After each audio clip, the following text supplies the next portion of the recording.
መስተ ኣብዚሖም ስለ ዝነበሩ ድማ እቲ መስተ ተቆፃፀሮም ብሓንሳእ ድማ ደቀሱ። ድሕሪ ቁሩብ ኣዋርሕ ድቂ ተፈጠረ።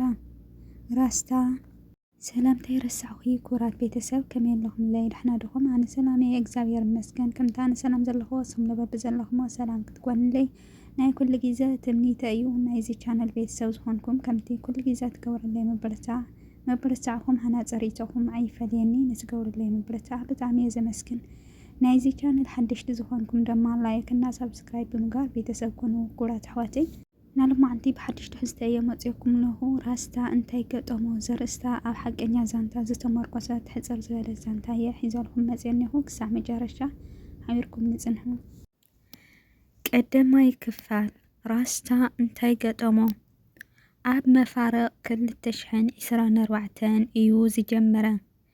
ምስ ሓንቲ ጓል ሃገሩ ከምኡውን ኣብቲ ከባቢ ተወሊድሉ ዝዓበየ ከተማ እትነብር ምልክዕቲ ጎርዞ ብመሰንጀር ተላለዩ እሞ ድሕሪ ቁሩብ መዓልትታት ኣብ መፅሓሓፍ ናብ ምድውዋል ተሳገሩ። ራስታ ትውልዲ ዓዱ ኣብ ሃገረ ጋና እዩ። ናብ ሃገረ ኒውዚላንድ ኣብ ምጅማር 2018 ብምኽንያት ናይ ማስተር ትምህርቱ ብምቕፃል ዝብል ዕላማ ብምሓዝ እዩ ዝተሰደተ።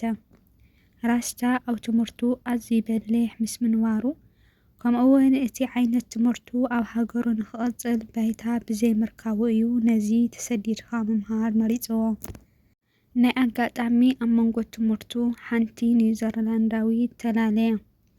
ራስታ ኣጋጣሚ ኣብ ምዝንጋዕ ኣብ ዝኸደሉ ግዜ ነዛ ፅብቕቲ ጎርዞ ዝተላለያ ድሕሪ ሰሞን ተቋፂሮም ድማ ኣብ መንበሪ ቤቱ ተራኸቡ። ራስታ ምስ ኒውዚላንዳዊት ተላለዩ እሞ ድማ ኣብ ሰሙን ብፍጥነት ምዃኑ ብጣዕሚ ተገረመ። ኣብዚ ሰዓት እዚ ብሓደ ሓቢሮም ኣምሰዩ እሞ ብዙሕ መስተ ሰትዮም እቲ መስተ ድማ ተቆፃፀሮም። ብዘይ መከላኸሊ ድማ ብሓንሳእ ደቀሱ። ድሕሪ ቁሩብ ድቂ ተፈጠረ። ራስታ ኣብ ሓሳቡ ስለ ዘይነበረ ዝሕዞን ዘይጭቡጦን ጠፍኦ። እንተኾነ እታ ጎርዞ ፈትያ ዝገበረቶ ምዃኑ ፀገም ከም ዘይብሉን ፍቓደኛ እንተኾይኑ እውን ኣብ ገዝኣ ብሓንሳብ ከቕመጡ ተወከሰቶ።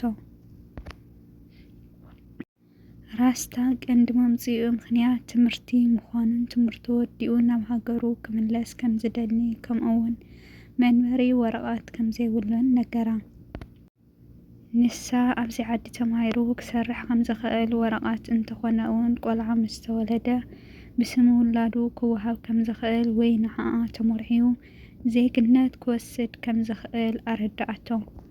ራስታ በዚ ተሰማሚዑ ቅድሚ ኩሉ ግን ትምህርቱ ከፃፍፍ ከም ዘለዎ ዝደሊ ምኽንያቱ ቀንዲ መምፅኡ ዕላማ ትምህርቲ ከም ዝኾነ ኣረዳ። ብድሕሪኡ ኣብ ነፃ ዝኾነሉ እናተራኸቡ ክሳዕ ቆልዓ ትውለድ ኣብ ገገዝኦም ፀንሑ። ራስታ ካልኣይ ክፋል ይቕፅል። ባርከስ ኩራት ተኸታተልቲ ሎማዓንቲ ሒዘልኩም ዝመፃኹ ራስታ እንታይ ገጠሞ ዘርእስታ ቀዳማይ ክፋል ሓቀኛ ዛንታ ነዚኣ ትመስል ነይራ። ሳብ መጨረሻ ሰሚዕኹማ ወይ እውን ክሰምዕዋ ተስፋ ይገብር። ከምቲ ኩሉ ግዜ ትገብሩለይ ምብርታዕኩም ኣይፈለየኒ። ይቅርታ ሳዕሊ ሒዝኒ ድምፂ እኳ ፅቡቅ ይርብሸኩም ይህሊ እና ከምቲ ና ኩሉ ግዜ ምትብባዕኹም ኣይፈለየኒ። ሃናፀሪቶኹም ከምኡ ደሞ ናመሓዙትኩም ናውትፈትዎም ላይክ እና ከምኡ ላ ሸር ብምግባር ካፍልዋ ኢኹም ንትገብሩለይ ምብርታዕ ብጣዕሚ እየ ዘመስግን። ሓደሽትን ዝኾንኩም ደሞ ላይክ እና ሰብስክራይብ ብምግባር ቤተሰብ ኮኑ ኢኹም። ኣብ ዝቕፅል ካልኣይ ክፋል ራስታ እንታይ ገጠሞ ክሳዕ ንራኸብ። ሰናይ ግዜ ሰናይ ቅድሚያት ክኾነልኩም።